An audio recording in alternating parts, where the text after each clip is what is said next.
ಹಿಜಾಬ್ ಅದು ವಾಪಸ್ ತಗೊಂಡ್ಬಿಡ್ತೀವಿ. ಈಗೇನು ಹಿಜಾಬ್ ಇಲ್ಲ, ಈಗ ಹಿಜಾಬ್ ಹಿಜಾಬ್ ಹಾಕೊಂಡು ಹೋಗ್ಬೋದು ಈಗ. ಗೊತ್ತಾಯ್ತಾ? ಆದೇಶ ವಾಪಸ್ ತಗೊಳ್ಳಿ ಅಂತ ಹೇಳಿದ್ದೀನಿ ನಾನು. ಈಗ ಡ್ರೆಸ್ ಹಾಕೊಳ್ಳೋದು, ಊಟ ಮಾಡೋದು ನಿಮ್ಗೆ ಸೇರಿದ್ದು. ನಾನು ಯಾಕೆ ನಿನ್ಗೆ ಅಡ್ಡಿಪಡಿಸ್ಲಿ? ನೀವು ಯಾವ ಡ್ರೆಸ್ ಹಾಕತ್ತೀಯ ಹಾಕೊಳ್ಳಪ್ಪ, ನೀವು ಯಾವ ಊಟ ಮಾಡ್ತೀಯ ಮಾಡು, ನನಗೆ ಯಾಕೆ?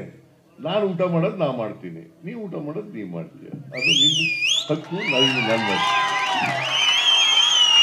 Very simple, very simple. ನಾನು ಧೋತಿ ಮತ್ತೆ ಜುಬ್ಬ ಹಾಕತ್ತೀನಿ, ನೀನು ಪ್ಯಾಂಟು ಶರ್ಟ್ ಹಾಕಿದ್ರೆ ಹಾಕೋ ನೀನು.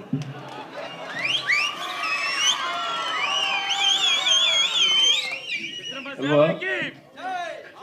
ತಪ್ಪೇನಿದೆ ಇದರಲ್ಲಿ? ತಪ್ಪೇನಿದೆ? ಅದಕ್ಕೆ ಓಟ್ಗೋಸ್ಕರ ರಾಜಕೀಯ ಮಾಡಬಾರ್ದು, ಓಟ್ಗೋಸ್ಕರ ರಾಜಕೀಯ ಮಾಡಬಾರ್ದು. ನಾವು ಓಟ್ಗೋಸ್ಕರ ರಾಜಕೀಯ ಮಾಡಲ್ಲ. ಈ ಸಮಾಜದಲ್ಲಿರ್ತಕ್ಕಂಥ ಬಡವರು, ದಲಿತರು, ಹಿಂದುಳಿದವರು, ಅಲ್ಪಸಂಖ್ಯಾತರು ಅವ್ರಿಗೆ ನ್ಯಾಯ ಕೊಡ್ಲಿಕ್ಕೋಸ್ಕರವಾಗಿ ನಮ್ಮ ಸರ್ಕಾರ ಕೆಲಸ ಮಾಡ್ತದೆ.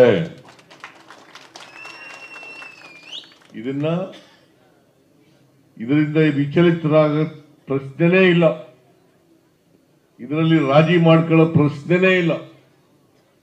ಆ ಕೆಲಸ ಮಾಡಬೇಕು. ಆ ಥರ ಇವತ್ತು ಇಲ್ಲಿವರೆಗೆ ಮಾಡಿದ್ದೀವಿ, ಮುಂದೇನೂ ಕೂಡ ಮಾಡ್ತೀವಿ. ನಮ್ಮ ಜೊತೆ ಇರಿ ಅಷ್ಟೇನೆ, ಸುಳ್ಳು ಹೇಳೋರ ಜೊತೆ ಇರಕ್ಕೆ ಹೋಗ್ಬೇಡಿ, ಮೋಸ ಮಾಡೋರ ಜೊತೆ ಇರಕ್ಕೆ ಹೋಗ್ಬೇಡಿ. ನಮ್ಮ ಜೊತೆ ಇರಿ, ನಿಮ್ಮ ಆಶೀರ್ವಾದ ಇರಲಿ ನಮಗೆ. ನೀವು ಆಶೀರ್ವಾದ ಮಾಡಿದ್ರೆ ಇನ್ನೂ ಹೆಚ್ಚು ಕೆಲಸ ಮಾಡೋಕ್ಕೆ ಅನುಕೂಲ ಆಗ್ತದೆ.